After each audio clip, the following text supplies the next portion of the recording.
Je suis Célia Grincourt et avec Nikita Guzowski, metteur en scène, on a coécrit cette adaptation.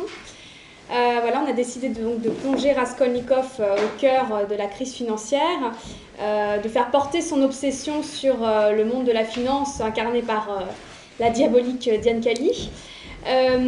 Et en fait, on a eu envie de poser des questions tout simplement avec ce spectacle, de parler évidemment des abus qui sont maintenant bien connus, commis par les banques d'affaires, et de parler de la folie, de la logique de l'argent pour l'argent.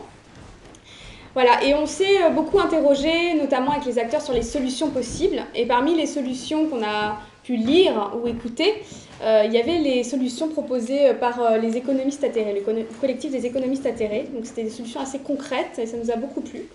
Et donc ce soir on a la chance d'avoir l'un des économistes atterrés. Alors je vais vous présenter un petit peu ce collectif quand même. Donc c'est un collectif qui s'est fait connaître en 2010 en publiant un manifeste d'économistes atterrés dans lequel ils remettent en cause 10 postulats qui continuent à dicter aujourd'hui la politique économique européenne, malgré le fait que la crise financière et ses suites démentent la validité de ces postulats. Et donc face à ces postulats, comme par exemple le marché s'autorégule seul ou des choses comme ça, dans leur ouvrage, les économistes atterrés mettent en débat 22 contre-propositions. Alors aujourd'hui, ils reviennent avec un nouveau manifeste, 15 chantiers pour une autre économie, dont M. Bocara vous parlera sans doute. Alors Frédéric Bocara est économiste, il est maître de conférences associé à l'Université de Paris 13, il est de l'aventure des atterrés depuis le premier manifeste, co-animateur des économistes atterrés, co-auteur de leur nouveau manifeste publié en 2015. Voilà, donc il nous a proposé aujourd'hui de rebondir sur les thèmes du spectacle, en procédant à un décodage de la logique économique dominante et de l'idéologie néolibérale, et en se demandant quelle logique alternative est possible et comment la mettre en œuvre. Je lui laisse la parole, et puis après il y aura place à des questions, un débat, si vous le souhaitez. Voilà, alors c'est pas facile, hein, parce qu'on a une pièce moi je trouve très prenante, très forte, et là il faut tomber dans quelque chose de beaucoup plus didactique, très cartésien, donc j'ai préparé un exposé, essayer de durer un quart d'heure, pas beaucoup plus, pour qu'on puisse discuter un petit peu. Hein. Parce que moi je partage beaucoup ce souci de dire, on veut essayer de comprendre ce qui se passe, ça ne concerne pas que les économistes, et d'ailleurs c'est au cœur du manifeste des économistes atterrés, de dire que ces questions-là, ça concerne en réalité les citoyens, pas que les économistes. Et en même temps, on a plein de questions, plein de perturbations éthiques et morales. Moi, ce que je trouve qui est très fort, je vais partir de la pièce d'abord, ce qui est très fort dans la pièce, et qui est d'ailleurs en réalité aussi dans l'ouvrage de Dostoïevski, c'est cette idée, est-ce qu'il faut tuer pour faire quelque chose? Est-ce qu'on élimine? Et qu'est-ce qu'on élimine quand on tue quelqu'un? Et c'est un petit peu aussi ce qui nous a amené à s'exprimer en tant qu'économistes en disant, il y a une logique, il y a des idées, il y a une logique profonde, et c'est une logique qu'il faut éradiquer, pas des gens. Mais il faut comprendre cette logique. Et c'est ça qui est important. Et d'ailleurs, il faut la comprendre à la fois parce qu'elle peut revenir en croyant qu'on la supprime, et puis il faut la comprendre parce que on ne veut pas non plus tuer tout casser, et il faut que ce qui est bien puisse continuer, parce que tout n'est pas totalement pourri, même si toute cette logique corrompt les humains, corrompt la morale, inverse les valeurs, etc. On pourrait développer. Donc c'est un petit peu comme ça que j'ai construit mon exposé. Donc d'abord essayer de comprendre cette logique. Hein. Bien sûr, on a une impulsion morale contre le système, enfin contre ce qui s'est passé. Est-ce que c'est le système? Comment le caractériser? Qu'est-ce que c'est? Et puis qu'est-ce qu'il faut faire? Ensuite, des éléments sur ce qu'il faut faire. Donc quelle est cette logique d'abord, hein? Bon, tu l'as dit un peu tout à l'heure. Moi je crois que le mot qui résume, à mon sens, cette logique, et c'est pas tout à fait comme ça dans la pièce, mais la pièce, elle est dans ce qu'on ressent, beaucoup. C'est l'argent pour l'argent. Hein, c'est vraiment cette logique de l'argent pour l'argent. Et la pièce, elle ouvre la question, est-ce que c'est l'argent en soi ou pas? D'ailleurs, on voit, il donne l'argent à la fille. Enfin, voilà. C'est pas, non, pas à toi, là, au personnage, mais c'est donc, moi, ce sur quoi je veux insister, et les économistes atterrés, on insiste aussi là-dessus, l'argent n'est pas bon ou mauvais en soi. C'est la façon dont on l'utilise. Et c'est cette logique, avec tout un système, tout un ensemble de règles, de codes, de pouvoirs, qui va orienter cet argent. Hein. C'est-à-dire l'argent qui cherche plus d'argent, toujours. Mais l'argent n'est pas fait nécessairement pour chercher plus d'argent. L'argent, il peut permettre de développer des choses, de produire des richesses, de faire des avances, d'avoir des choses qui vont se passer. Mais cette logique de l'argent pour l'argent, alors pour faire un peu le cuistre, vous m'avez invité comme économiste, il faut que je fasse semblant de savoir des choses que tout le monde ne sait pas forcément. Cette idée de l'argent, Marx par exemple, il dit l'argent pour l'argent. Il dit le capital, c'est pas n'importe quoi par exemple. Il dit une machine, c'est pas forcément un capital. Ça devient un capital quand on l'a réduit à une valeur, à de l'argent, A, il dit grand A, qui cherche son plus. Un A qui cherche A', A plus delta A. C'est-à-dire, si de l'argent, je veux simplement tirer plus d'argent. Une maison, c'est pas un capital. Une maison, c'est un capital au sens du fonctionnement de cette économie qui nous domine. Si avec ma maison, je cherche plus d'argent. Mais si c'est pour l'utiliser, si c'est une machine pour produire, c'est pas un capital. Donc on peut dépasser, du coup, cette vie où tout est réduit à l'argent. Jusqu'aux êtres humains, jusqu'à l'eau et jusqu'aux êtres humains, plutôt dans ce temps-là. Mais effectivement, il y a des gens, alors elle y croit à moitié, hein, on lui fait dire qu'elle y croit à moitié, et c'est vrai, et je pense que d'ailleurs, ces gens-là, ils croient un peu plus qu'on ne le croit, et puis ils savent quand ils mentent, mais ils ne savent pas pourquoi ils mentent, et ils ne comprennent pas forcément. Mais ils savent qu'ils sont en train d'entourlouper. C'est des champions de l'entourloupe aussi.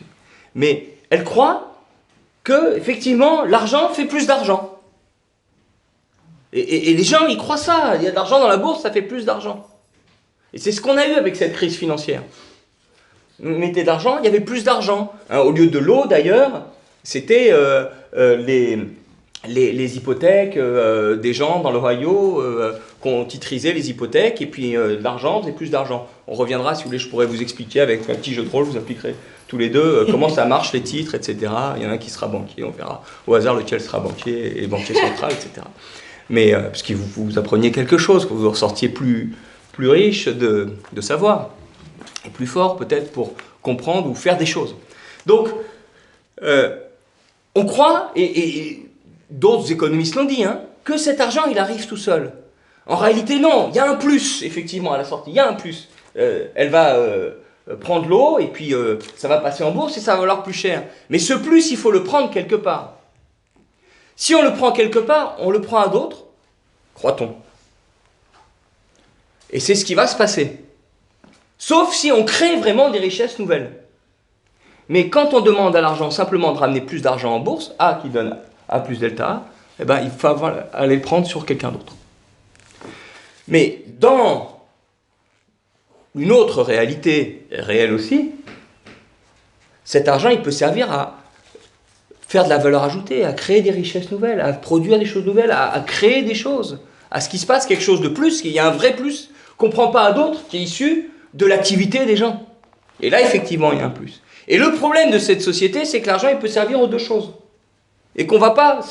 On n'a pas le pouvoir, nous, les uns et les autres, pour sélectionner ça, pour pousser à ce que l'argent, les avances, servent à quelque chose d'utile. Alors comment? Vous avez vu A qui donne A'. L'argent qui donne un nouvel argent plus élevé. A plus delta A, comme dit Marx. Et s'il n'y a pas assez de delta A, il faut le prendre sur les autres. Hein? Mais des liquidités, il faut que ça vaille plus d'argent. Mais comment? Eh bien, qu'est-ce que c'est la création de richesse? Un boulanger, il fait du pain, si on prend les choses très concrètes qu'on mange. Un boulanger, il fait du pain, il a de la farine, de l'eau, et avec son travail, avec le pétrin, il va sortir du pain qui vaut plus cher que la farine plus l'eau.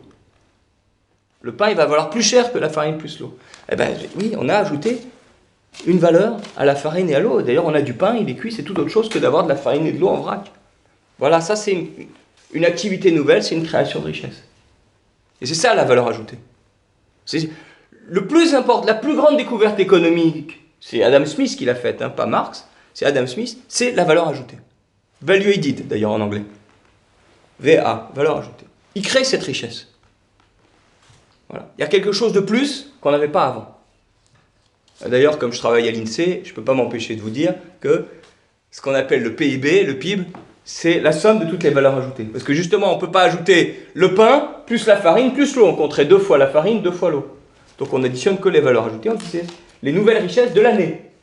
Les nouvelles de l'année, le flux, ce qu'il y a en plus. On fait des bonnes, on fait des mauvaises, mais en tout cas, c'est ça les nouvelles richesses. Et pourquoi on a besoin d'argent? C'est pas mauvais en soi, parce que avant de produire, on n'a pas produit. Avant de produire, j'ai pas les machines. Donc il faut une avance pour le pétrin. Il faut une avance pour le four. J'ai cette avance, et puis ça va me permettre de travailler. Et je vais créer des richesses nouvelles. Si je suis boulanger, on peut imaginer d'autres choses. Et avec ces richesses nouvelles, je vais pouvoir, moi, me payer un salaire, ou en tout cas me reconstituer, parce que travailler, c'est pas n'importe quoi, hein. Ça fatigue, c'est une implication, etc. On sort peut-être du travail les uns et les autres de la journée aujourd'hui. Voilà. Donc, on se reconstitue. Vous venez de travailler aussi. On se reconstitue, on peut vivre. Et puis, avec cette richesse nouvelle, il va y avoir aussi un profit qui va être versé. Et puis, avec cette richesse nouvelle, on va pouvoir progressivement rembourser les avances qui ont été faites. Hein, vous voyez, on a créé une richesse, elle va rembourser les avances, et on va avoir salaire, profit, et sur salaire et profit, il va y avoir les cotisations sociales, les impôts, tout ce qui permet aussi le bien commun et de partager des choses. Parce qu'il y a une activité nouvelle. Et donc c'est ça la grosse différence. Alors bien sûr, au début il y a A, de l'argent, et à la fin il y a A', il y a quelque chose de plus. Mais entre-temps, il y aura eu toute une activité, toute une orientation de l'activité, bonne ou mauvaise, et là aussi il faut qu'il y ait une action de la société pour orienter cette activité, et il y aura une richesse nouvelle, ou pas, bonne, pas bonne, est-ce qu'on a fait trop, pas assez. C'est ça l'enjeu de la société. Mais on le délègue à des dominants qui ont le monopole sur l'argent.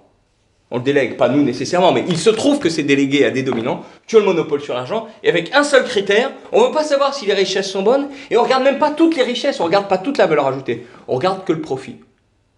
Puisqu'on regarde le A qui va se rapporter à la mise d'argent qui a été mise au départ, donc l'argent qui se rapporte à celui qui a mis son propre argent. Et d'ailleurs, le capitaliste à l'anglaise, là, le mec avec son gros cigare ou à l'américaine, il ne cherche pas plus de profit simplement. Il veut comparer son profit à ce qu'il a mis, il veut son 15%. Il ne veut pas 100 000 euros s'il a mis 1 million. Il veut 10%. Hein. Enfin, si 100 000 euros sur 1 million, ça marche. Il ne veut pas 100 000 s'il a mis 1 milliard. Voilà. Il veut I want my money back. C'est-à-dire il veut que ça lui rapporte de l'argent par rapport à ce qu'il a mis. Il va comparer par rapport à sa mise à lui. Et il s'en fout. Comme la Diane de tout à l'heure, il s'en fout si ça écrase des gens, si ça ne crée pas des nouvelles richesses. Et typiquement, sur l'eau, ce n'est pas une richesse produite tout à fait. Il y a un peu de richesse produite, c'est-à-dire il y a pour amener l'eau, pour mettre les tuyauteries, etc. Voilà, et là il y a une activité humaine. Mais il y a essentiellement un bien naturel sur lequel on spécule. Effectivement, il y a de la spéculation. Et le titre, effectivement, on spécule. Alors, spéculation, d'ailleurs, c'est un tout petit peu abordé, ça marche à l'envers de ce qu'on dit sur la loi de l'offre et la demande, je vous fais remarquer. Parce que quand le prix monte, normalement, on demande moins. Pour les biens spéculatifs, quand le prix monte, on demande plus. Donc c'est complètement à l'envers de ce qui prétendent être les lois du marché. C'est ce qu'on dit d'ailleurs dans le manifeste. Donc c'est toujours tordu, les théories dominantes. Donc cette logique de l'argent pour l'argent et qui passe à côté de la création de richesse. Et ce qu'on a eu dans la crise financière, d'ailleurs, c'est ça. On a eu une énorme... J'ai le graphique ici, j'ai oublié de le déplier. Je vous le montrerai quand il y aura des questions, je le sortirai, puis vous le verrez, puisqu'il y a un peu de lumière. Si on regarde toute la période, on a eu une énorme montée des liquidités et de l'endettement des entreprises qui se renforce. Dans toutes les crises, il y a ça, et c'est renforcé par la révolution technologique actuelle. Une montée énorme, et la création de richesse réelle, le PIB, très faible à côté. On voit comme ça. Donc ça se tend le ressort. Vous voyez, l'argent, ça va être la demande pour acheter des choses. Et le PIB, c'est l'offre, c'est les richesses qui sont créées, il y a très peu. Et donc ça se tend, ça se tend. Alors ils vont faire des innovations, ils vont titriser, ils vont plâtrer les choses avec les banques centrales, ils vont faire plein de choses pour essayer. Mais ils ont beau, il y a un moment où, paf, ça pète, et il y a une crise financière parce qu'effectivement, il faut bien que l'offre et la demande se rejoignent, mais là, ce n'est pas eux qui payent, ils font payer aux autres. Hein? Et d'ailleurs, si on fait la courbe, non seulement l'offre ne suit pas, mais c'est l'emploi qui ne suit pas derrière, parce que en réalité, aujourd'hui, de plus en plus, c'est les êtres humains qui font la qualité et la réalité de la création de richesse et de ce qui est fait. Alors, ça, c'est l'explosion de la crise financière. Deuxièmement, comment ils ont répondu. Et troisièmement, quelques éléments de solution. Et j'aurais tenu mon petit quart d'heure, ça ira. Vous tenez le coup? Je ne suis pas trop long, pas trop professoral, ça va? Je ne vois pas bien les réactions. Alors, parce qu'ils ont répondu, on n'est plus en 2008. Cette crise, c'est 2007-2008. Hein?